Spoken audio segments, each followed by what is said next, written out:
الرحمن الرحيم. الحمد لله وكفى وسلام على عباده الذين اصطفى. أما بعد فقد قال الله تعالى في القرآن المجيد: أعوذ بالله من الشيطان الرجيم. بسم الله الرحمن الرحيم. سبحان الذي أسرى بعبده ليلا من المسجد الحرام إلى المسجد الأقصى الذي باركنا حوله. صدق الله العظيم. اللهم صل على سيدنا محمد وعلى آل سيدنا محمد وبارك وسلم. اللهم صل على سيدنا محمد وعلى آل سيدنا محمد وبارك وسلم. اللهم صل على سيدنا محمد وعلى آل سيدنا محمد وبارك وسلم. محترم معزز بزرگوں، عزیز دوستوں، نوجوان ساتھیوں، قمری مہینوں کے اعتبار سے یہ رجب المرجب کا مہینہ ہے اور اس مہینے کے اندر تاریخ اسلام کا ایک بہت ہی عظیم الشان واقعہ پیش آیا ہے. اللہ کے نبی صلی اللہ علیہ وسلم کی زندگی کا بہت ہی یادگار اور بہت ہی تاریخی واقعہ ہے. اللہ کے نبی صلی اللہ علیہ وسلم کو اللہ رب العزت والجلال نے آپ کی نبوت کے ثابت کرنے کے لیے بہت سارے معجزے آپ کو عطا فرمائے تھے. ان میں قرآن مجید کا معجزہ ہے اور انہی میں چاند کی طرف اشارہ کرنے سے چاند کے 2 ٹکڑے ہونے کا معجزہ ہے. ایسے ہی بے شمار معجزے اللہ رب العزت والجلال نے اللہ کے نبی صلی اللہ علیہ وسلم کو عطا فرمائے. ان معجزوں کے عطا کرنے کا مقصد یہی تھا کہ اللہ کے نبی صلی اللہ علیہ وسلم اپنے نبی ہونے کا ثبوت لوگوں کے سامنے پیش کرے کہ میں نبی ہوں. اس لیے کہ جب کفار مکہ، مشرکین مکہ کے سامنے اللہ کے نبی صلی اللہ علیہ وسلم اپنے نبی ہونے کا دعویٰ پیش کرتے تو لوگ یہی کہتے کہ آپ نبی ہیں تو اس کے اوپر کیا دلیل ہے، اس کا کیا ثبوت ہے. تو اللہ رب العزت والجلال نے اسی کے لیے بے شمار معجزے عطا فرمائے. ہر نبی کو اللہ نے ایسے معجزے عطا فرمائے تھے. تو انہی میں سے ایک معجزہ جو اللہ کے نبی صلی اللہ علیہ وسلم کو عطا کیا گیا وہ سفر معراج ہے. سفر معراج اللہ کے نبی صلی اللہ علیہ وسلم کے معجزوں میں سے ایک عظیم الشان معجزہ ہے کہ جس کے ذریعے سے بھی اللہ کے نبی صلی اللہ علیہ وسلم کی نبوت، آپ صلی اللہ علیہ وسلم کا اللہ کا نبی ہونا معلوم ہوتا ہے. اس سے اللہ کی قدرت معلوم ہوتی ہے کہ اللہ رب العزت والجلال کی کیا قدرت ہے، اللہ رب العزت والجلال کتنی بڑائی والے ہیں، کتنی طاقت والے ہیں، کتنی قدرت والے ہیں. ہمیں سفر معراج کو دیکھنے سننے سے معلوم ہوتا ہے. سفر معراج کیوں پیش آیا، معراج کا سفر اللہ کے نبی صلی اللہ علیہ وسلم نے کیوں فرمایا، اس کی کیا ضرورت پیش آئی. جب ہم معراج کے سفر سے پہلے اللہ کے نبی صلی اللہ علیہ وسلم کی جو نبوت عطا ہوئی، اس کے بعد کے جو ہم تقریباً 9 سال یا 10 سال کا عرصہ دیکھتے ہیں تو اس میں اللہ کے نبی صلی اللہ علیہ وسلم مسلسل تکالیف کا سامنا کرتے تھے ہر اعتبار سے، چاہے اللہ کے نبی صلی اللہ علیہ وسلم کے دوست ہوں یا اللہ کے نبی صلی اللہ علیہ وسلم کے دشمن ہوں، چاہے اللہ کے نبی صلی اللہ علیہ وسلم کے اپنے ہوں، چاہے اللہ کے نبی صلی اللہ علیہ وسلم کے پرائے ہوں. ہر ایک اعتبار سے اللہ کے نبی صلی اللہ علیہ وسلم کے مخالفت ہوتی تھی. اللہ کے نبی صلی اللہ علیہ وسلم کے لوگ مخالفت کیا کرتے تھے ہر اعتبار سے. تو اس کے الگ الگ واقعات ہیں، جیسے صحابہ اکرام رضوان اللہ تعالیٰ علیہم اجمعین کے واقعات، حضرت بلال رضی اللہ عنہ کا واقعہ، ایسے ہی بے شمار واقعات ہیں کہ صحابہ اکرام رضوان اللہ تعالیٰ علیہم اجمعین کے اوپر یہ جو اللہ کی زمین اتنی وسعت رکھنے کے باوجود یہ تنگ کر دی گئی صرف اللہ رب العزت والجلال کو خدا ماننے کی وجہ سے اور حضور اکرم صلی اللہ علیہ وسلم کو آپ کا آخری رسول ماننے کی وجہ سے. تو یہ صحابہ اکرام رضوان اللہ تعالیٰ علیہم اجمعین کے اوپر زمین تنگ کر دی گئی. اللہ کے نبی صلی اللہ علیہ وسلم کو بھی ستانے کا کوئی موقع ان لوگوں نے اپنے ہاتھ سے جانے نہیں دیا، ہر اعتبار سے ستایا. جیسے موقع ملا ویسے تکلیف دی، ویسے اللہ کے نبی صلی اللہ علیہ وسلم کو تکلیف پہنچائی. آپ دیکھ لیں بے شمار واقعات ہیں کہ سفر معراج سے پہلے اللہ کے نبی صلی اللہ علیہ وسلم کا کہ جو بچیاں تھیں ان بچیوں کو طلاق دے دی گئی، اللہ کے نبی صلی اللہ علیہ وسلم کے راستے میں کانٹے بچھائے گئے، ہر اعتبار سے مختلف طریقے سے ستایا گیا۔ اللہ کے نبی صلی اللہ علیہ وسلم نے جب مکے والوں سے مایوس ہو کر طائف کی طرف سفر کیا، ایک امید کے ساتھ کہ مکے والوں نے تو میری مدد نہیں کی، مکے والوں نے تو میری بات نہیں سنی، لیکن ہو سکتا ہے طائف والے میری بات سمجھ جائیں گے، وہ مجھے رسول مان لیں گے، ایک اللہ کے اوپر ایمان لے آئیں گے۔ جب طائف والوں کی طرف اللہ کے نبی صلی اللہ علیہ وسلم نے رخ کیا تو ان لوگوں نے بھی اللہ کے نبی صلی اللہ علیہ وسلم کے ساتھ ویسا ہی سلوک کیا۔ تو اللہ کے نبی صلی اللہ علیہ وسلم غمزدہ تھے کہ مکے والے اور طائف والے جن کے پاس اللہ کے نبی صلی اللہ علیہ وسلم دین کی دعوت لے کر گئے تھے، ان کے رویوں کی وجہ سے اللہ کے نبی صلی اللہ علیہ وسلم غمزدہ تھا۔ تو اللہ رب العزت و جلال اللہ کے نبی صلی اللہ علیہ وسلم کی اسی غم کو دور کرنے کے لیے، اسی ان تکالیف کو ختم کرنے کے لیے اللہ رب العزت و جلال نے اللہ کے نبی صلی اللہ علیہ وسلم کو اپنے پاس بلوایا۔ وہی سفر معراج ہے کہ اللہ کے نبی صلی اللہ علیہ وسلم، غالباً سیرت کی کتابوں میں لکھا ہوا ہے کہ اللہ کے نبی صلی اللہ علیہ وسلم 10 ہجری میں یہ معراج کا واقعہ پیش آیا ہے کہ ایک رات اللہ کے نبی صلی اللہ علیہ وسلم ام ہانی کے گھر آرام فرما رہے تھے، تو حضرت جبریل علیہ السلام اللہ کے نبی صلی اللہ علیہ وسلم کے حجرے میں تشریف لائے، چھت پھاڑ کر آئے، اللہ کے نبی صلی اللہ علیہ وسلم کے پاس چھت پھاڑ کر آئے، پھر اللہ کے نبی صلی اللہ علیہ وسلم کو لے کر کعبۃ اللہ میں گئے۔ اس کے بعد اللہ کے نبی صلی اللہ علیہ وسلم حتیب میں پھر کچھ دیر آرام کیے، وہاں سے پھر اللہ کے نبی صلی اللہ علیہ وسلم یہاں سے مکہ المکرمہ سے آپ کا سفر شروع ہوتا ہے۔ اس سفر کو قرآن مجید نے اسرا کہا ہے، سبحان الذی اسرا بعبدہ، کہ پاک ہے وہ ذات جس نے اپنے بندے کو رات کے وقت چلایا۔ تو یہ سفر جو اللہ کے نبی صلی اللہ علیہ وسلم کا مسجد حرام سے شروع ہوتا ہے اور مسجد اقصیٰ تک ہوتا ہے، یہ سفر کو سفر اسرا کہتے ہیں، یعنی رات کے وقت چلنا، یہ اسرا کا سفر ہے۔ تو اللہ کے نبی صلی اللہ علیہ وسلم حضرت جبریل علیہ السلام کے ساتھ مکے سے نکلے۔ کیسا؟ ایک سواری تھی، وہ گدھے سے کچھ بڑی ہوئی تھی اور گھوڑے سے کچھ کم تھی، اس کو براق کہا جاتا ہے، جنت کی سواری۔ تو اللہ کے نبی صلی اللہ علیہ وسلم اس براق پر سوار ہو کر حضرت جبریل علیہ السلام کے ہمراہ کعبۃ اللہ سے بیت المقدس کی طرف نکلے۔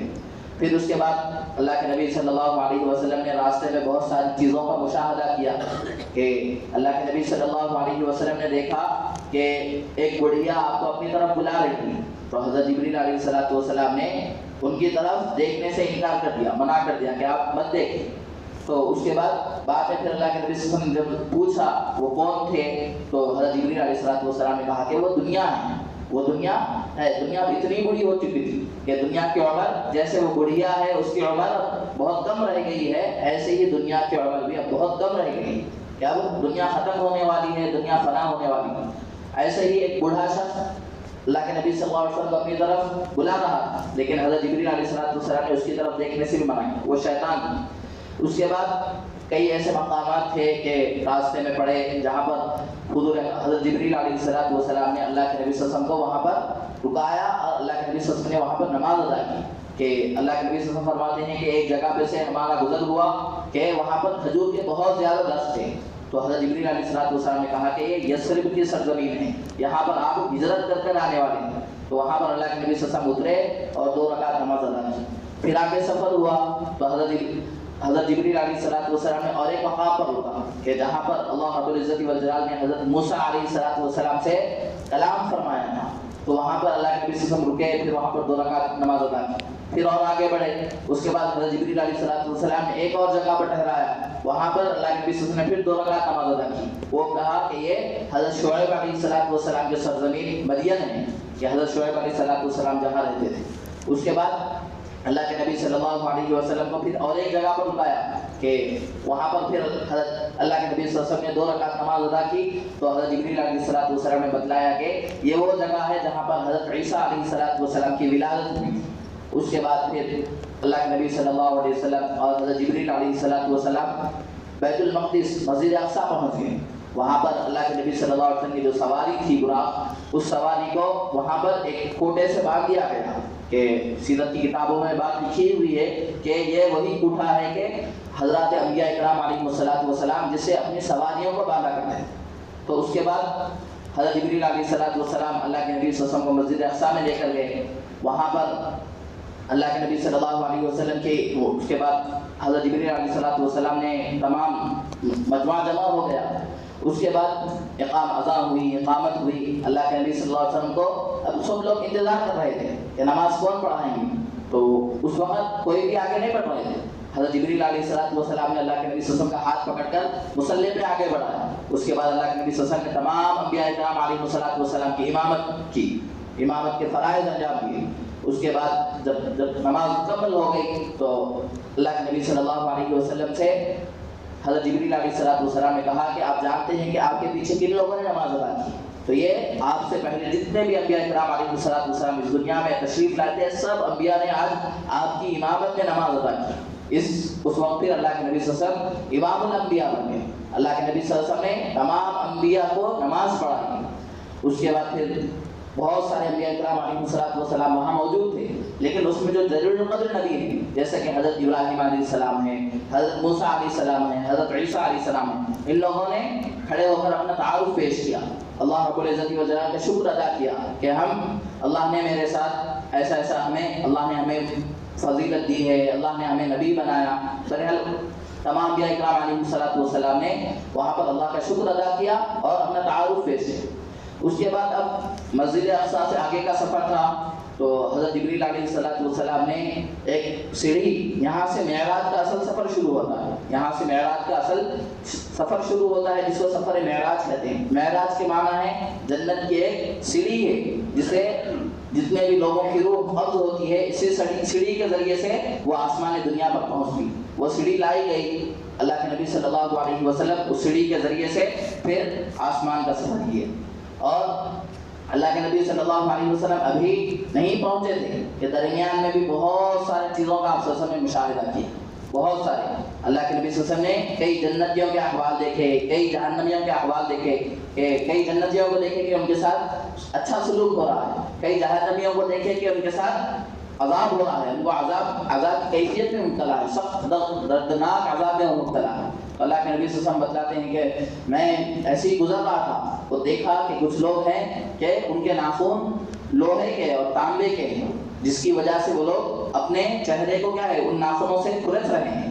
تو اللہ کے نبی صلی اللہ علیہ وسلم کا ان لوگوں کے پاس سے جب گزر ہوا تو آپ نے حضرت جبریل علیہ السلام سے پوچھا کہ یہ کون لوگ ہیں؟ تو حضرت جبریل علیہ السلام نے کہا کہ وہ لوگ ہیں جو یہ لوگوں کا گوشت کھانے والے ہیں، یعنی غیبت کرنے والے ہیں، غیبت کرنے والے. تو اللہ رب العزت و جلالہ کل قیامت کے دن غیبت کرنے والوں کو ایسے عذاب میں مبتلا کرے گی کہ وہ ان کے ناخنوں کو لوہے کا بنا دیں گے، تانبے کا بنا دیں گے. اس کے بعد وہ لوگ اپنے چہرے کو ناخنوں سے کھرچتے رہیں گے. یہی عذاب ہے.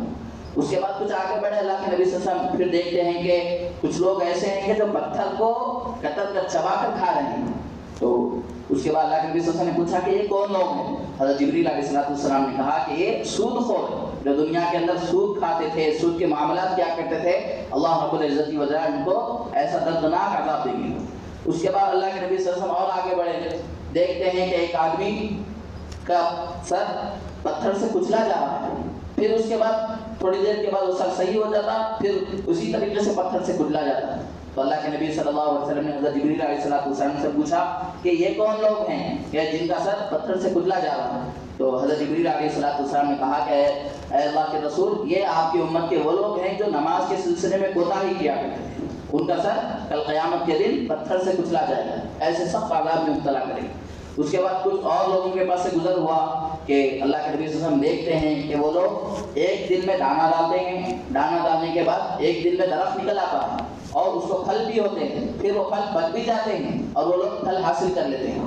تو اللہ کے نبی صلی اللہ علیہ وسلم نے فرمایا کہ یہ کون لوگ ہیں؟ تو حضرت جبریل علیہ السلام نے کہا کہ یہ مجاہدین ہیں جو اللہ کے راستے میں جہاد کرتے ہیں، دشمنوں سے مقابلہ کرتے ہیں. تو اللہ رب العزت وجہ ان کی ایک نیکی پر 700 گنا اجر دیتے ہیں. تو یہ مجاہدین ہیں آپ کی امت. اس کے بعد اللہ کے نبی صلی اللہ علیہ وسلم اور آگے بڑھتے ہیں کہ کچھ ایسے لوگوں کے پاس سے آپ کا گزر ہوتا ہے کہ آپ صلی اللہ علیہ وسلم دیکھتے ہیں کہ کچھ لوگ ہیں کہ جو ان کے پاس لکڑیوں کا بڑا ڈھیر موجود ہے، وہ ان لکڑیوں کو اٹھا نہیں سکتے، لیکن اس کے بعد اور لکڑیاں لا کر اس کے اوپر رکھ دیتے ہیں، کچھ لکڑیوں کو اور لا کر اس میں اضافہ کر دیتے ہیں. تو حضرت جبریل علیہ السلام سے اللہ کے نبی صلی اللہ علیہ وسلم نے پوچھا کہ یہ کون لوگ ہیں؟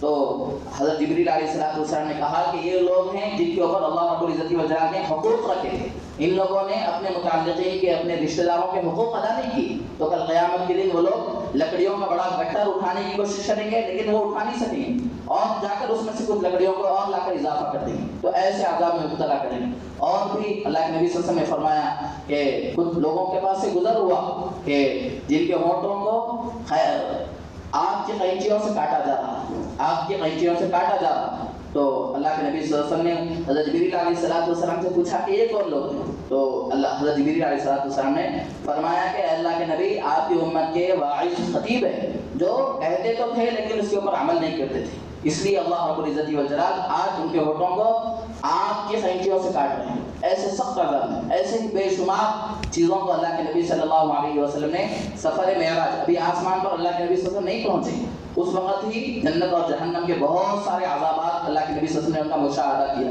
اس کے بعد علاقے پہلے آسمان پر پہنچے اللہ کے نبی صلی اللہ علیہ وسلم، اس کے بعد وہاں پر دروازہ کھٹکھٹایا گیا تو اندر جو فرشتے تھے وہاں پر مامور، ان لوگوں نے کہا کہ کون ہیں؟ تو حضرت جبریل علیہ السلام نے کہا کہ میرے ساتھ آخری نبی حضرت محمد صلی اللہ علیہ وسلم۔ تو ان کو بلایا گیا کیا؟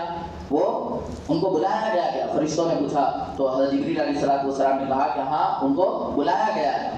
تو اس کے بعد حضرت اللہ کے نبی صلی اللہ علیہ وسلم کے لیے آسمان کا دروازہ کھولا گیا، وہاں پر اللہ کے نبی صلی اللہ علیہ وسلم نے پھر حضرت آدم علیہ السلام سے ملاقات کی۔ اس کے بعد حضرت آدم علیہ السلام نے اللہ کے نبی صلی اللہ علیہ وسلم کو مرحبا کہا کہ مرحبا ہے ابن صالح، یعنی نیک اولاد۔ اللہ کے نبی صلی اللہ علیہ وسلم جو کہ تمام انسان حضرت آدم علیہ السلام کے اولاد ہی میں سے، تو اس وقت حضرت آدم علیہ السلام نے کہا کہ مرحبا بابن صالح، اے نیک اولاد آپ کا آنا مبارک ہو۔ تو اس طریقے سے حضرت آدم علیہ السلام نے اللہ کے نبی صلی اللہ علیہ وسلم کا استقبال کیا۔ وہاں سے پھر دوسرے آسمان پر پہنچے، ایسے ہی فرشتوں میں حضرت جبریل علیہ السلام سے ہم کلامی ہوئی، انہوں نے گفتگو کی کہ اجازت اللہ رب العزت والجلال کے بلاوے پر آئے ہیں؟ تو حضرت جبریل علیہ السلام نے کہا کہ ہاں اللہ رب العزت والجلال نے بلایا ہے۔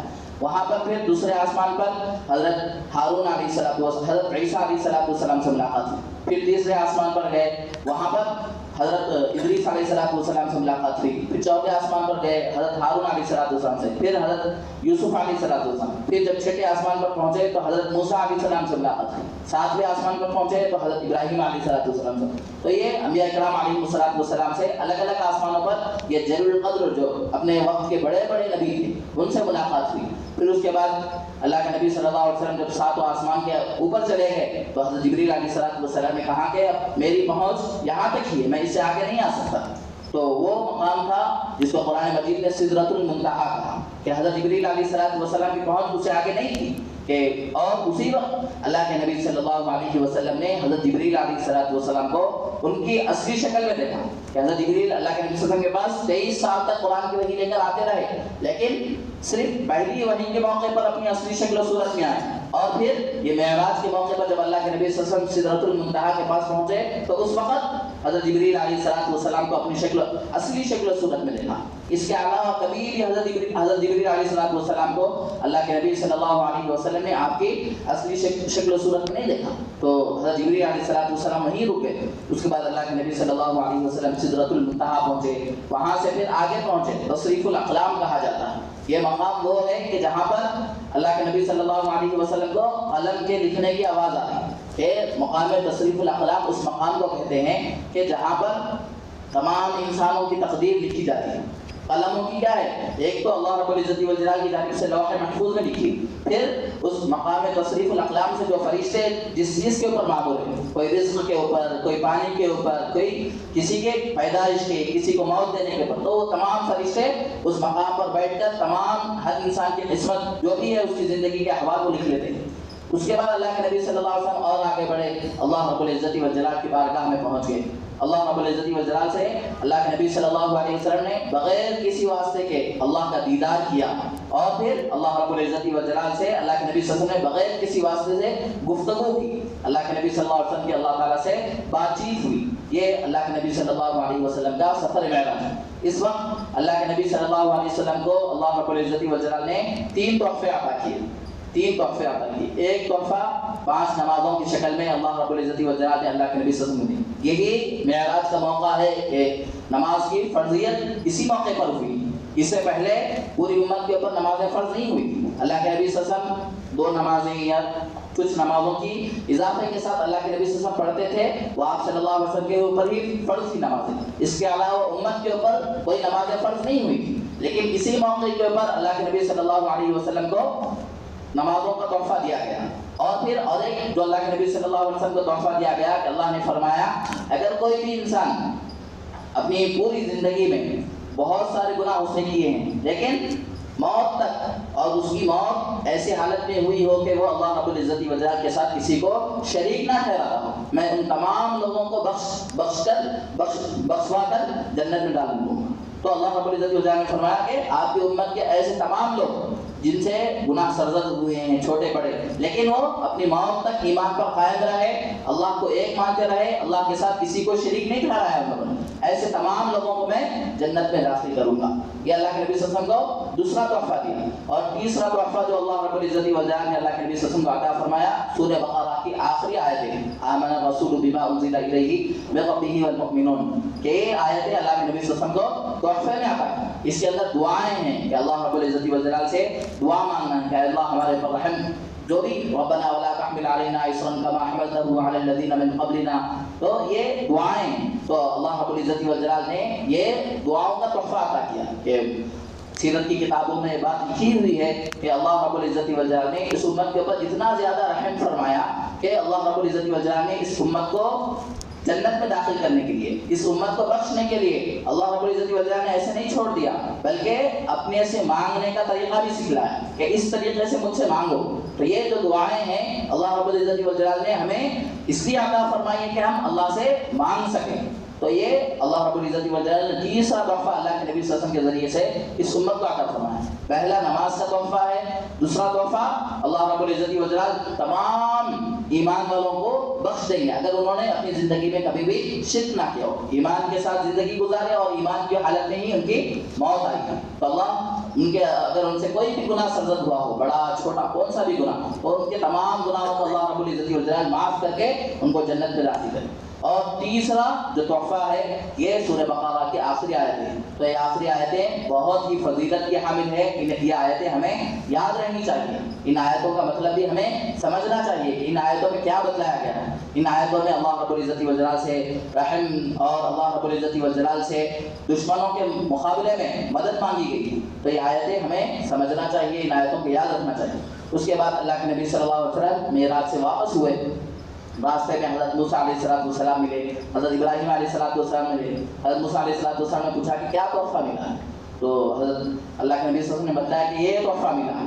تو اس کے بعد حضرت موسیٰ علیہ السلام نے کہا کہ 50 نمازیں بہت زیادہ ہوگی، آپ کی امت 50 نمازیں ادا نہیں کر سکتی، تو آپ اللہ کے پاس جائیں اور جا کر نمازوں میں تخفیف کی گزارش کی۔ اللہ کے نبی صلی اللہ علیہ وسلم اللہ کے پاس گئے، 1 مرتبہ 2 مرتبہ مسلسل حضرت موسیٰ علیہ السلام آپ کو بھیجتے رہے، تو تقریباً 9 مرتبہ گئے، 45 نمازیں معاف ہو گئی۔ اس کے بعد حضرت موسیٰ علیہ السلام نے کہا کہ 5 رہ گئی، لیکن آپ کی امت یہ 5 نمازیں بھی نہیں ادا کر سکتی ہے، یہ بھی ان کے لیے مشکل ہے۔ تو اللہ کے نبی صلی اللہ علیہ وسلم نے فرمایا کہ اگر میں واپس جاؤں، واپس جانے سے مجھے شرم آ رہی ہے، کیوں؟ اس لیے کہ اللہ نے ہر بار 5 نمازیں معاف کی اور بچی ہوئی ہے 5 نمازیں۔ جب کوئی آدمی کسی کو تحفہ دیتا ہے تو اس میں تخفیف کر دے، تو اب بغیر تحفے کے جانا اچھی بات نہیں ہے۔ تو اللہ کے نبی صلی اللہ علیہ وسلم نے کہا کہ اب مجھے واپس جانے سے شرم آتی ہے، کہ اس لیے کہ اللہ رب العزت والجلال نے ہر بار میں 5 نمازیں معاف کی ہیں۔ اس کے بعد غیب سے آواز آئی اللہ کے نبی صلی اللہ علیہ وسلم کو کہ اب تو باقی رہ گئی ہیں 5 ہی، لیکن اس کے اوپر ثواب جو ملنے والا ہے وہ 50 کا ثواب ملنے والا، 50 کا ثواب ملنے والا۔ اس کے بعد اللہ کے نبی صلی اللہ علیہ وسلم پھر واپس آئے آسمان، پھر مسجد اقصیٰ، پھر وہاں سے پھر مکہ المکرمہ واپس آ گئے۔ صبح اٹھ کر اللہ کے نبی صلی اللہ علیہ وسلم نے پورا واقعہ بیان کیا کہ رات کے تھوڑے سے حصے میں مسجد حرام سے مسجد اقصیٰ گیا، پھر وہاں سے میں نے آسمانوں کی جنت جہنم کا مشاہدہ کیا، پھر اللہ رب العزت والجلال کی بارگاہ میں پہنچا۔ تو مشرکین مذاق اڑانے لگے، ایسا کیسا ہو سکتا ہے، یہ کیسے ممکن ہے؟ آپ نے خواب دیکھا ہوگا یا آپ کی روح گئی ہوگی، لیکن ایسی بات ہرگز نہیں، بلکہ اللہ کے نبی صلی اللہ علیہ وسلم نے پورا معراج کا سفر اپنے جسم کے ساتھ جاگنے کی حالت میں کیا ہے۔ اللہ رب العزت والجلال فرما رہے ہیں سبحان الذی اسری بعبدہ، کہ اللہ کی ذات پاک ہے جس نے اپنے بندے کو رات کے وقت چلایا۔ اسرا کہتے ہی ہیں آدمی کا ہوش و حواس میں جسم کے ساتھ رات کے وقت چلنے کو. تو اللہ کے نبی صلی اللہ علیہ وسلم اپنے جسم کے ساتھ پورے ہوش و حواس کے ساتھ رات کے وقت مسجد اقصیٰ گئے، پھر وہاں سے جنت جہنم کا مشاہدہ کیا، پھر اللہ رب العزت والجلال کے بارگاہ میں حاضر ہوئے. تو یہ سفر جو ہوا ہے یہ اللہ کے نبی صلی اللہ علیہ وسلم کے جاگنے کی حالت میں ہوش و حواس کے ساتھ اور جسم کے ساتھ ہوا ہے. ایسا نہیں کہ اللہ کے نبی صلی اللہ علیہ وسلم نے خواب میں دیکھا ہے یا خواب میں تمام چیزیں بتائی گئی، ایسی بات نہیں ہے. تو یہ اللہ کے نبی صلی اللہ علیہ وسلم کا معجزہ ہے. بہت سارے صحابہ اکرام رضوان اللہ تعالیٰ علیہم اجمعین جیسے حضرت ابو بکر صدیق رضی اللہ تعالیٰ جب آپ کے سامنے بات بتلائی گئی تو انہوں نے کہا کہ محمد اگر یہ بات کہہ رہے ہیں، محمد صلی اللہ علیہ وسلم اگر یہ بات کہہ رہے ہیں تو اس کے صحیح ہونے میں کوئی شک و شبہ نہیں ہے. اس لیے کہ حضور اپنی بات سے، اپنی زبان سے صحیح بات ہی کہتے ہیں.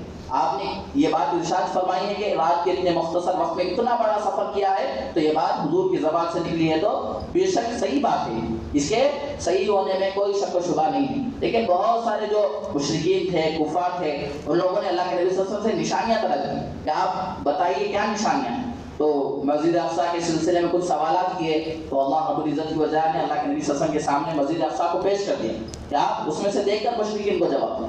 پھر اور ایک نشانی پوچھی، اور کیا ہے نشانی؟